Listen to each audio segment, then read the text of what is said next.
Internet's still working. Yeah, absolutely. So yeah, welcome to the Story Space Live, which is Oh, just yeah, it's all about chatting to people about storytelling and how it impacts them and how they use it in their lives and their work. brilliant. So yeah, so happy to have Rachel here with me today. Thank you so much, Claire. It's great to be here. It's wonderful. So do you just want to kind of introduce yourself for people who haven't met you and Yes, tell us a bit about what you do, where you are? yes, definitely. Yes, so my name is Hewitt, and I live in Edinburgh, which is, as we were saying earlier, the whole of the UK is having a bit of a heat wave at the moment. So it's been really hot for Scotland. So, but cooler than the rest of the UK, so I feel like we can't complain. Um, but really, yeah, so beautiful place. I've lived here most of my life. Lived in slightly different places for uni and things, but Edinburgh has always been a place I've come back to and really love it. I'm a holistic wellness therapist and coach, so I have a separate business from my Substack where I do holistic therapies, for example, massage, facials, things like that. And then I have a wellness community on Substack, mainly for women wanting to explore faith and well-being together and how they're woven together. And I run retreats yearly, and that really filters into the retreats and being able to expand the retreats. I guess that's what Substack really gave me the opportunity to do, was for it to be a longer journey with the wonderful women that I connect with, and not just a 3-day retreat at some point in the year, but actually being able to just really go deeper altogether, and deeper into questions and deeper into our stories, I guess, as well, and healing and learning together. So yeah, so that's me. Oh, amazing. I love that. And you do some retreats in exciting places abroad as well, which I'm jealous about, don't you? Yeah. Brilliant. I've got some questions to ask, if that's all right, and then we'll just see where the Yeah. conversation takes us. So what's your earliest memory of storytelling?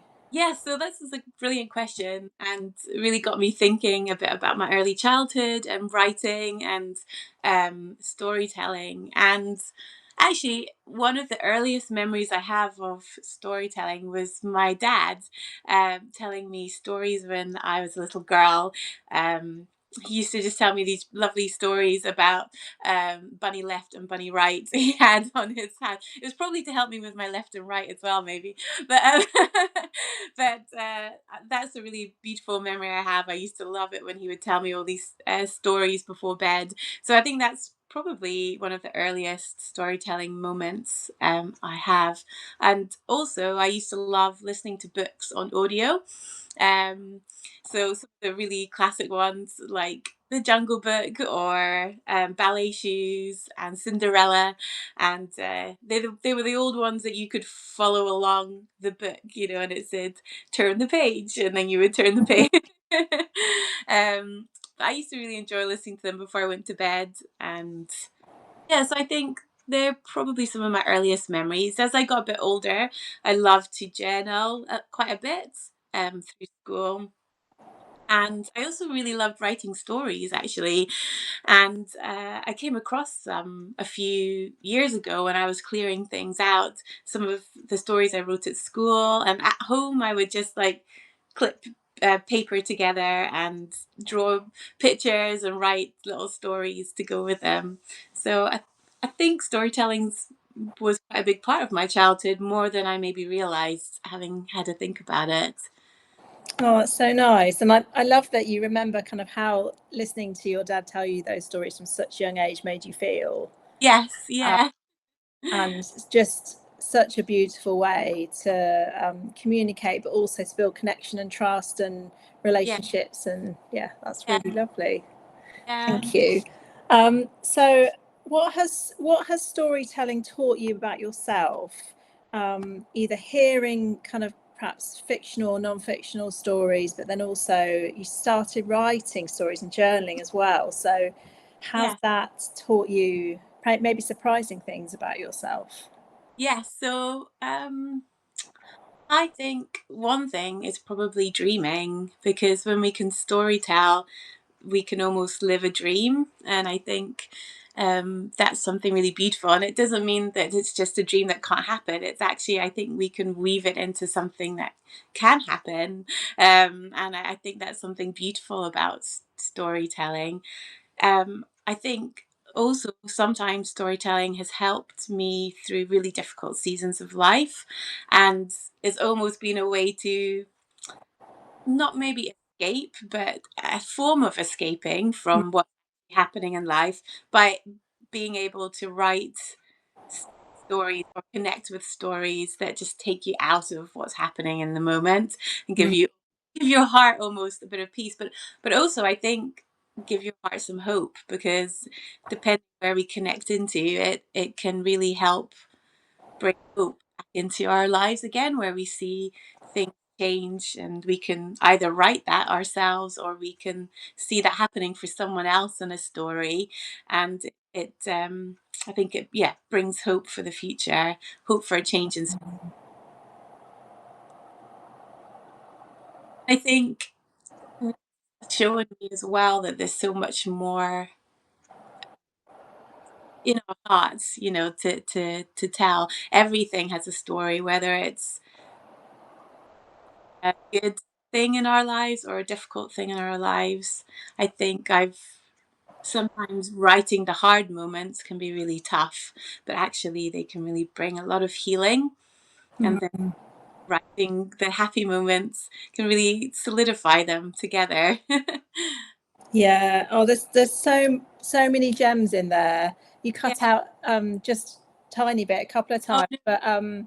but that's fine because I'll look at the transcript afterwards Yes. and I'm sure I'll pull out those gems. But I love what you said about hope.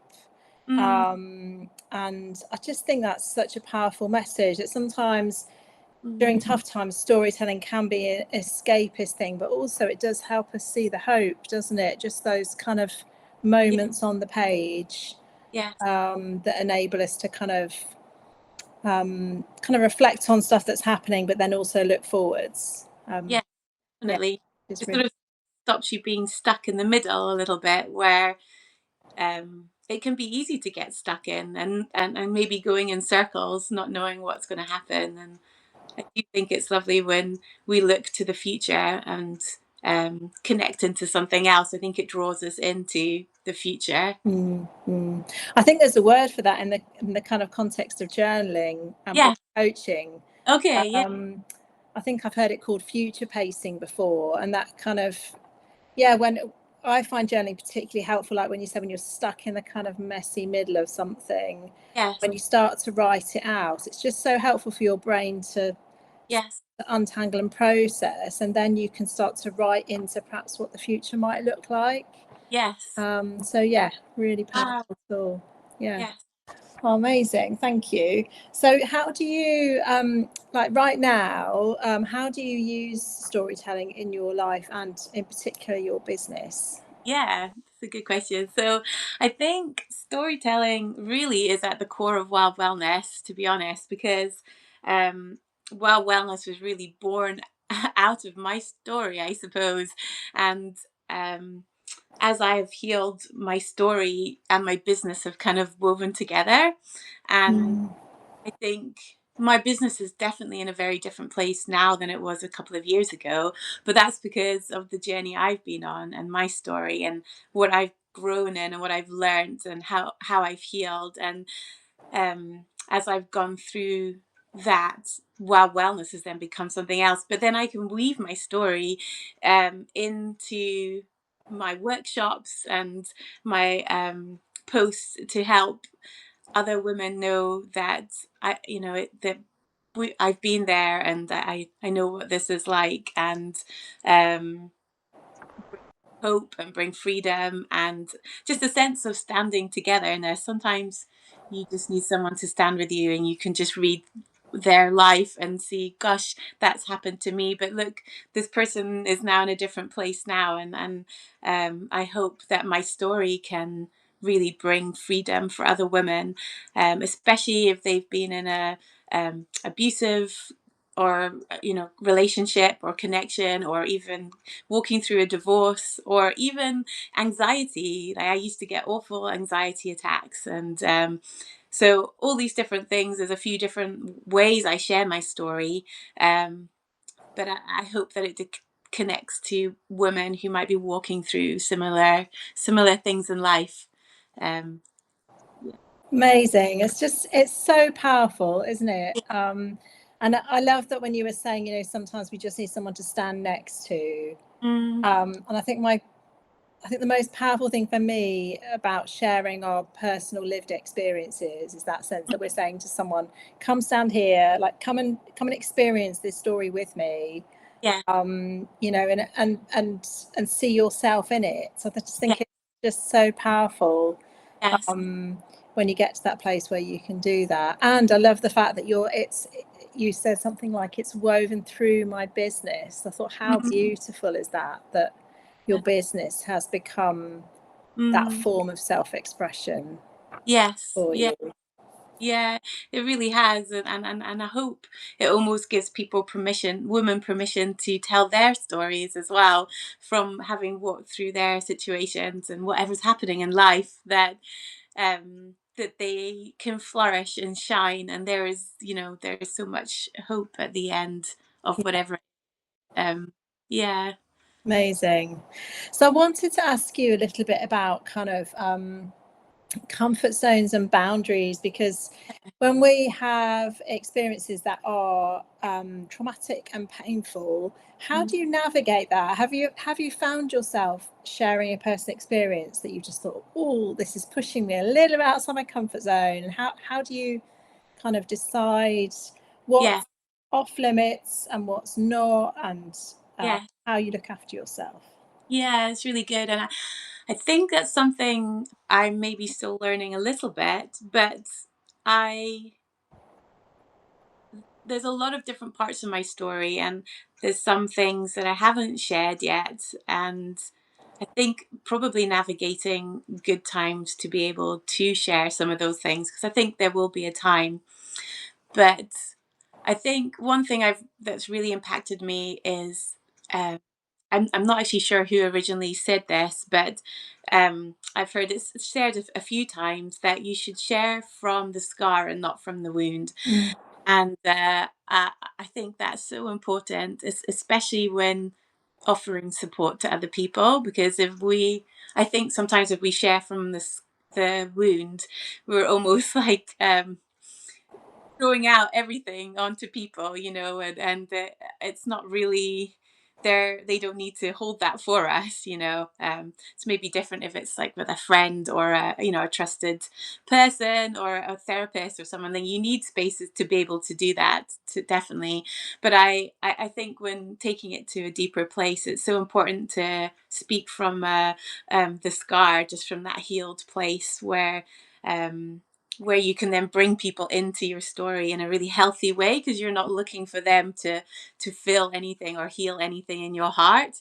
You're actually saying, no, no, no, come, I can give you, let me show you what's happened in my life, and let's see something amazing happen in your life.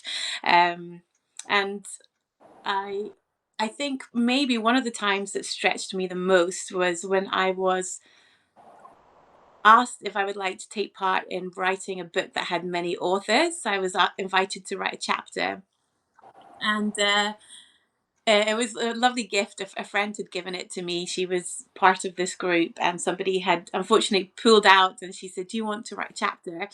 And I. At the beginning, I was a bit nervous, but I really felt that it was an opportunity to share some things about um, my marriage, and it really did pull me to that boundary. I think, how much do I share? And I actually was quite open with some of the information I gave, that it had how difficult had been the journey that I had been on. um But then I also finished with my healing and what had happened at the end. And my hope was, as people read through it, that they would come to the end place and see what had happened at the end. But what it actually bounced on from that was writing a piece for Substack where my husband he liked my hair in a certain way, let's say, and it was I went to the hairdresser, and my hairdresser had had said I wanted a curly cut, and I said, I'll just take that much off, please. And they ended up cutting like about that much off. And my hair was like really, really short. But from that actually came a piece where I wrote about my hair and my identity and what he had um, maybe wanted me to be like, and being under that abuse, how it had affected me. But coming to a place where there was a different ending, where I knew who I was, and that didn't determine me, but I had a choice in the middle that I had to make, whether I was going to allow it to affect me, or whether I was going to change my thought process and lead into something healthier. Um, so I think those were the two moments that have really come to my boundary, because I haven't shared massively deep on some of the things within my marriage, or things that happened, because I'm also aware of the other people that are involved Mm. with. There are still some connections there, not deep connections, but I'm just aware. Like some things I tend to share a bit deeper in my community, in the paid community, just so that it's not accessed by just anyone that might possibly be connected in some way. But I still think it's important to have a voice. So I've really realized that actually my voice is important in this, but I can be still honoring and aware of how that affects. But it doesn't need to take away from my story, because my story is very true to me, and I know can help other people. So yeah. Oh, amazing. Sorry, that was a bit of a journey. No, so good, so good. And I love that you've touched on that kind of some elements you share just within the safety of the paid community. I think that's really Yeah. important, because those people are paid subscribers, and therefore they have invested Yes. their time and their money in your space. Yes. But also, I find this with, I'm so curious about these comfort zone boundaries with myself, because I recognise that sometimes we might consider doing something out of our comfort zone, and I Yeah. think we get this felt sense like, oh no, I'm not ready for that. But then other times I feel like maybe it's more of an invitation, like this does feel a bit edgy, but actually Yes. I can do this. I can push this comfort zone a little bit bigger. Yeah. Um, but Definitely. it's kind of, you do start to get a sense, don't you, of when you want to kind of hold back a little bit and when you want to push into it. Definitely. And yeah, like you're saying, when you push into it a little bit, then sometimes it actually gives a voice to that place where you've maybe not fully been able to speak yet, and Mm. new things. I think sometimes. Mm. And I love you said, I love that you said it's so important that that you have a voice and you use your voice, and I just 100% agree with that. It kind of underpins everything I do, because because there are two benefits here to storytelling that you've touched on. So Mm, in contributing to that book, you were like, this feels a bit out of my comfort zone, but actually I can see the benefits for other people who might read this, who can yeah. see the journey and see the Yeah. healing. Yeah. But then also I love that led you on to going, actually this is super healthy for me to be able to use my voice in this way by Yeah. writing a piece on Substack. Yes. Yes. So Yeah. good, so good. Yeah. Thank you. Have I got any more questions? So last question. So you've probably touched on this already, but what's the best thing sharing your story gives you? Yeah, yeah, I love this question. Yeah, I think when I was having a think about it, one thing I do think is our voice. That is such an amazing benefit that sharing our story gives. And I also think it gives validation, because validation is really important too for our stories. And um even if that's just in our journaling time rather than the full story, being able to journal out how what's happened, how we feel. My therapist uses storytelling a lot in healing, so I've actually written a lot of my story from beginning to where I am now, as a part of a healing process. And yes, and I think, yeah, that really does help give a voice to to our history and validation for what's happened. And to be able to heal, we need to be validated in what's happened in our Mm. lives. That uh, with that, um, and yeah, I think, yeah, giving hope to others. And yeah, it's powerful, isn't it? Being able to tell your story. And yeah, I love when you were sharing as well. Yes, because it is scary sometimes, and there is that kind of moment of, wow, how far do I go, and what do I share? But sometimes yeah, like you were saying, there is a knowing of like, yes, now it's the right time to share. And even if that just gives a key to someone to bring something in, it's a beautiful moment just to exchange that. Even with friends, it doesn't even need to be on a larger scale like Substack, but just sharing and chatting with friends sometimes is moments, when you're just like, I just feel I need to share this bit from the past, and hope that it brings a bit of a key to freedom for someone else. Amazing. I love the fact that you've used that key analogy. Yes. Yeah, I think that's really beautiful. And talking, and also just really important point as well about talking in therapy and using a journal, and by comparison to kind of writing on Substack or doing a live or anything like this, it's all valid. Yes. All we need for our stories is a teller and a listener, and they could both be us. Yeah. you Valid. know, Yeah. and there are some things that I don't know whether you have this, but I suspect you have this experience. There are some things I write down in my journal, and I think that's just for me. I Yes. don't know whether that will ever see the light of day. No. Yeah. Um, Maybe True. I should burn this. Yeah. um, and Fair and that's that, that can be a healthy thing to do too. Yeah, definitely. I mean, it's so good sometimes. I find if my brain is full of things, I'll just scribble everything down that's going in my mind, um and then maybe I'll challenge a few things, or look through things, and then I sometimes do just crunch it up and stick it in the bin and like, right, that's everything out. I don't need to focus on that Mm. anymore. Um, and yeah, I think it does help. I noticed that I used to journal a lot more when I was younger, and then I went through a time where I stopped journaling, and actually, I think that was the time that almost my voice had been lost a little bit, and it was Mm. writing the chapter in the book that really gave me my voice back. It was like a permission to speak, and that was actually a really powerful moment.